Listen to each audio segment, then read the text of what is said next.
इसका जो प्रश्न क्रमांक दूसरा है, इसमें बोला गया है कि क्रिकेट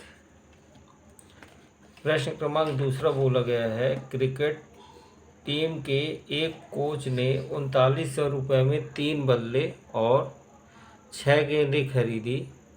फिर बोला बाद में उसने एक और बल्ला, मतलब कि एक बल्ला और उसी प्रकार की 3 गेंदें 1300 रुपये में खरीदी। तो इस स्थिति में बीजगणितीय रूप में व्यक्त कीजिए और एक गेंद और एक बल्ले की कीमत ज्ञात कीजिए। गाइस ध्यान देंगे, प्रश्नावली 3.1 में 3 सवाल है। 3.1 में जो 3 सवाल है वो तीनों सवाल में बुक में केवल समीकरण 1 समीकरण 2 बनाने के लिए बोला गया है। इसे हम अपने से हल कर रहे हैं कि यदि अगर इन्हीं सवालों को पूछ लिया कि एक गेंद एक बल्ले की कीमत बताइए, तो हमसे वो चीज़ आना चाहिए। ठीक, अब हम क्या करेंगे, हमें एक गेंद और एक बल्ले की कीमत पूछ रहा है तो हम मान लेंगे कि माना जो पूछा वही मानेंगे। माना एक बल्ले की कीमत x रुपये, एक गेंद की कीमत y रुपये। अब प्रश्नानुसार पहली बार क्या बोला कि हमको पहली बार बोला कि 3 बल्ला और 6 गेंद कितने में आई हैं, 3900 रुपये में।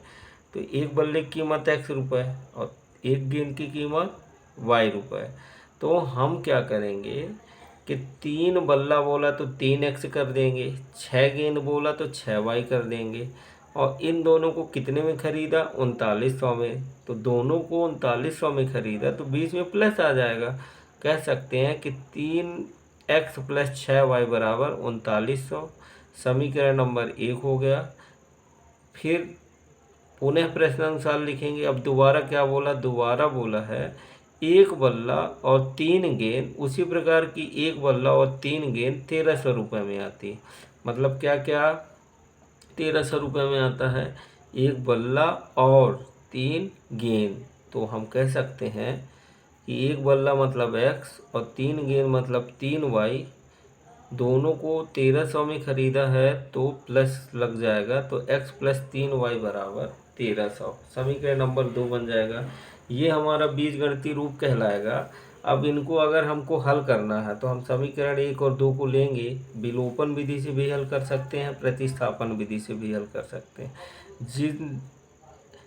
जिसे जो विधि सरल लगे उस विधि से लगा सकता है। इसमें हम विलोपन विधि बताए हैं। अगर जिसे प्रतिस्थापन विधि से लगा के ट्राई करना तो वो कोशिश ज़रूर करे, उससे प्रैक्टिस अच्छी होगी। आंसर क्या आएगा उसके लिए आंसर हमने आपको बता ही दिया, हर एक सवाल में कितना आएगा। तो इसको हम करते हैं हल। तो समीकरण 1 हमारा 3x + 6y बराबर 3900 हो गया। समीकरण दूसरा हमारा x + 3y बराबर 1300 हो गया। तो हमने बोला अब हमको हल करना है। तो हमने बोला समीकरण 1 और 2 से दोनों समीकरण को हमने क्या करा, लिख लिया। अब हम विलोपन विधि से हल करेंगे। तो हमारा पहला काम x का गुणांक देखना, बराबर नहीं है तो बराबर करना। तो हम देख रहे हैं कि समीकरण 1 में x का गुणांक 3 है और समीकरण 2 में x का गुणांक 1 है। इन दोनों गुणांकों को बराबर करना, तो क्या करना पड़ेगा, तो हम अगर समीकरण 2 में 3 का गुणा कर देंगे तो 3x हो जाएगा और हमें 3x का गुणांक 3 ही चाहिए। इसलिए हमने बोला समीकरण 2 में किसका गुणांक है, किसमें गुणांक की कमी है, समीकरण 2 में ना, तो 2 में 3 का गुणा करेंगे। तो हमने बोला समीकरण 2 में 3 का गुणा करने पर, तो हमने बता दिया 3 गुणे समीकरण 2 को पूरा कोष्टक के अंदर उतार लिया। x + 3y बराबर 1300। 3 का गुणा करा देंगे, 3 का पहले x से गुणा होगा 3x हो जाएगा, प्लस लगा है प्लस आएगा, 3 त्रिका 9y हो जाएगा, बराबर लगा बराबर लगाएंगे, 13 × 3900 हो जाएगा। समीकरण नंबर दे देंगे कोई 3, क्योंकि 1 2 तो बन चुके, तो समीकरण 3 हो गया। अब ये जो समीकरण बना इसे लेना है और साथ में पहला समीकरण लेना।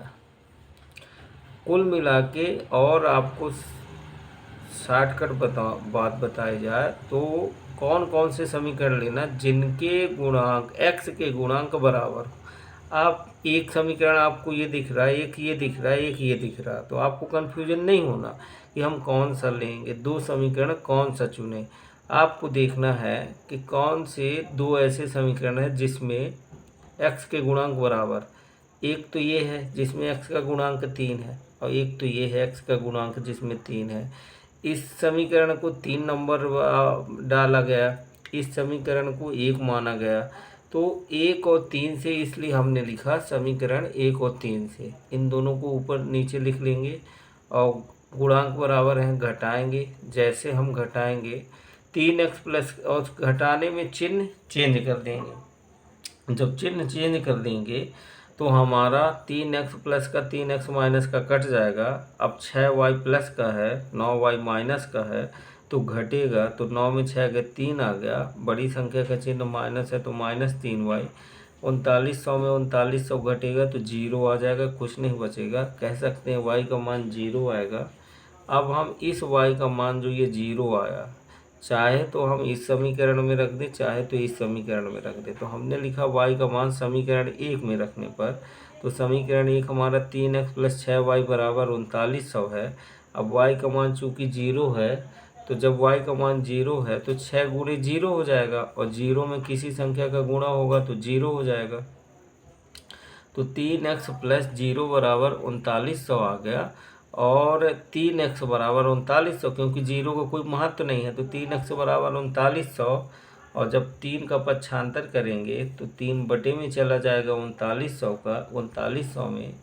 तो हमें पता है कि 3 का जब भाग देंगे 3900 में, 13 त्या 39, 13 आएगा, और ये जो 2 शून्य है पीछे वो 13 के साथ लग जाएंगे, तो 1300 हो जाएगा। x का मान 1300 आएगा, y का मान कुछ भी नहीं आएगा। इस तरीके से आप कह सकते हैं कि एक बल्ले की कीमत जो है तो 1300 रुपये, और एक गेंद की कीमत कुछ भी नहीं मानी जाएगी। तो इस तरीके से प्रश्न क्रमांक दूसरा हो गया। अब हम प्रश्न क्रमांक तीसरा करेंगे।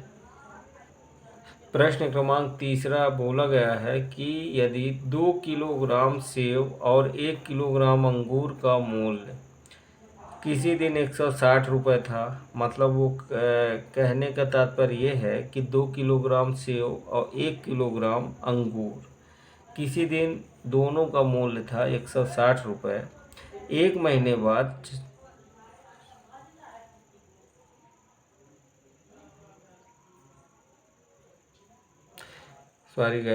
एक महीने बाद 4 किलोग्राम सेब और 2 किलोग्राम अंगूर का मूल्य 300 रुपये हो जाता है। इस स्थिति को बीजगणितीय रूप में व्यक्त करना है और 1 किलोग्राम सेब और 1 किलोग्राम अंगूर का मूल्य ज्ञात करना। तो हम अपनी विधि में चलेंगे, आएगा तो ठीक है आंसर, नहीं आएगा तो कोई बात नहीं। तो हमने माना है 1 किलोग्राम सेब का मूल्य x रुपये तथा 1 किलोग्राम अंगूर का मूल्य y रुपये। अब हम प्रश्नानुसार लगाएंगे। प्रश्नानुसार जब हम लगाएंगे तो पहली बार बोला गया 2 किलोग्राम सेब, तो मतलब 2x, और 1 किलोग्राम अंगूर मतलब y बस, एक y या y बस, कितने में 160 में, तो प्लस लगा देंगे बीच में। तो हम कह सकते हैं कि 2x प्लस y बराबर 160। फिर पुनः प्रश्नानुसार दोबारा बोला 4 किलोग्राम सेब मतलब 4x, और 2 किलोग्राम अंगूर मतलब 2y का मूल्य 300, तो प्लस लगा के बराबर 300 कर देंगे। तो 4x प्लस 2y बराबर 300। समीकरण 1 और 2 बन गया। समीकरण 1 और 2 बनने के बाद हमारा बीजगणितीय रूप में व्यक्त हो गया। अब यदि हमसे पूछ रहा है कि 1 किलोग्राम सेब का मूल्य बताओ, 1 किलोग्राम अंगूर का मूल्य बताओ, प्रश्न में दिए हुए शर्त के अनुसार, तो हम इसे जब विलोपन विधि या प्रतिस्थापन विधि से हल करेंगे तो हमारा 0 आएगा, मतलब कुछ भी नहीं आएगा। इसीलिए हम आपसे ये कह रहे हैं कि प्रश्नावली 3.1 के जो 3 सवाल हैं, उन सवालों में बुक में सिर्फ दिया गया है कि इस स्थिति को, तीनों प्रश्नों को बीजगणितीय रूप में व्यक्त करना। तो बीजगणितीय रूप में व्यक्त करने का मतलब समीकरण 1 बनाना है, समीकरण 2 बनाना है, इसके बाद कुछ नहीं करना। अगली जो वीडियो आपके लिए बनाई जाएगी, उनमें हम एक्चुअल में ऐसे समीकरण बनेंगे जिनमें x और y का मान आएगा, 0 नहीं आएगा। तो इस तरीके से अब 3.2 के जो सवाल करेंगे उनको हम अच्छे से ध्यान से, आपको भी ध्यान से समझना है, और उसमें एक्स और वाई के मान ऐसा नहीं होगा कि 0 आ जाए। तो गाइस इस तरीके से प्रश्नावली 3.1 के पूरे सवाल समाप्त हो गए। अब हम आपको नेक्स्ट वीडियो में 3.2 फिर 3.3 के क्वेश्चन कराने के बाद फिर हम 4th चैप्टर में पहुंच जाएंगे।